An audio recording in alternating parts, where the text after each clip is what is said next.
At 5:15 in the morning, the sky over Västberga is usually silent. But on September 23, 2009, that silence was broken by the roar of a Bell 206 Jet Ranger helicopter. It wasn't police. It wasn't news.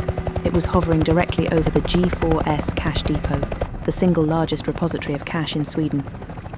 Inside the building, the night staff heard a deafening crash from the roof. Then another.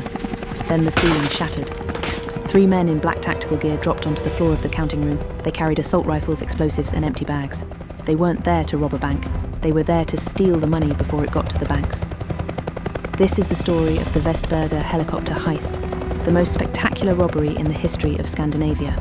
And the craziest part? They didn't just plan how to get in. They planned how to turn off the police.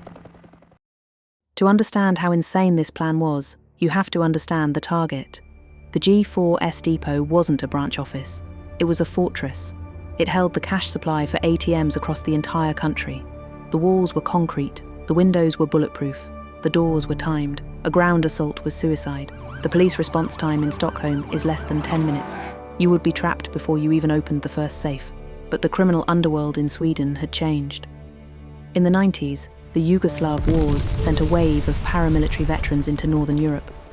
They brought military discipline, heavy weaponry and tactics knowledge, and a complete lack of fear.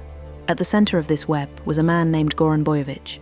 He wasn't a thug, he was a logistics expert. He knew that if you can't go through the walls, you have to go over them. But Bojovic had a problem. He had the muscle, he had the weapons, he had the plan, but he didn't have wings. He needed a pilot. Flying a helicopter isn't like driving a getaway car. You can't just hotwire it and figure it out on the fly. You need a pro. The gang identified a man, Alexander, a former TV news pilot. But Alexander said no, he wanted nothing to do with it. So, the plan shifted. They didn't need a willing pilot, they just needed a pilot. Next, they needed the machine. They couldn't rent one, too much paper trail. They had to steal one. 3 weeks before the heist, the crew drove to a small flight school in Roslagen. They picked the lock, disabled the alarm, and rolled out a Bell 206 Jet Ranger.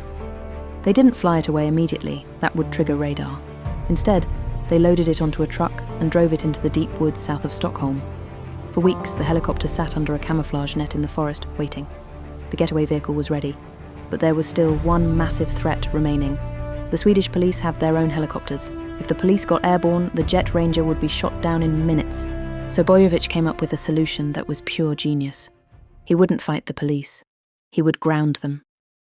At 5:15 a.m., the police received the first silent alarm. But before the first squad car could even get close to the depot, they hit the first line of defense.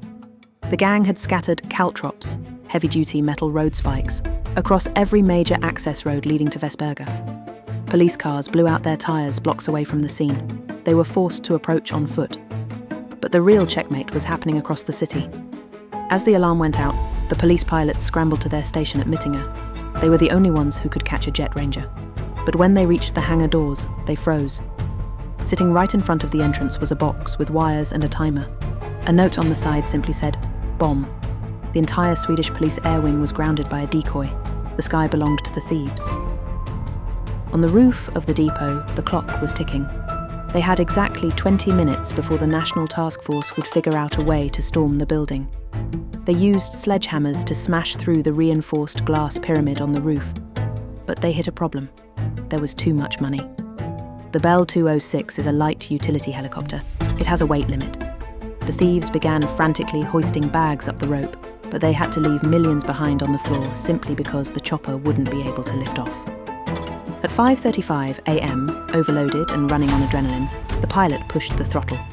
The helicopter groaned, lifted off the roof, and banked away into the sunrise. They took 39 million krona, about $5.3 million, and they left the police standing on the street, looking up at an empty sky. The helicopter was found abandoned in a forest north of Stockholm a few hours later. The gang had vanished. A massive international manhunt began. Police found DNA on a ladder left at the scene. They traced cell phone towers. Eventually, they caught the pilot, Alexander Eriksson, hiding out in the Canary Islands. In court, Eriksson told a wild story. He admitted he flew the chopper, but he claimed he was forced to do it against his will, that the gang had drugged him and threatened his life if he didn't fly. Remember, they didn't need a willing pilot. They just needed hands on the stick. The court didn't buy it. He was sentenced to 8 years in prison. They also tracked down the architect. Goran Bojovic was arrested and exposed as the mastermind who orchestrated the entire military-style operation and sentenced him to 8 years as well. But the money, that is still a mystery. Despite the arrests, the 39 million kroner has never been recovered. It's likely still out there, likely laundered through the Balkans. The Västberga Helicopter Heist remains a masterclass in criminal logistics. They turned off the police force, stole the sky, and vanished. This is the Artifice Files. I'll see you in the next case.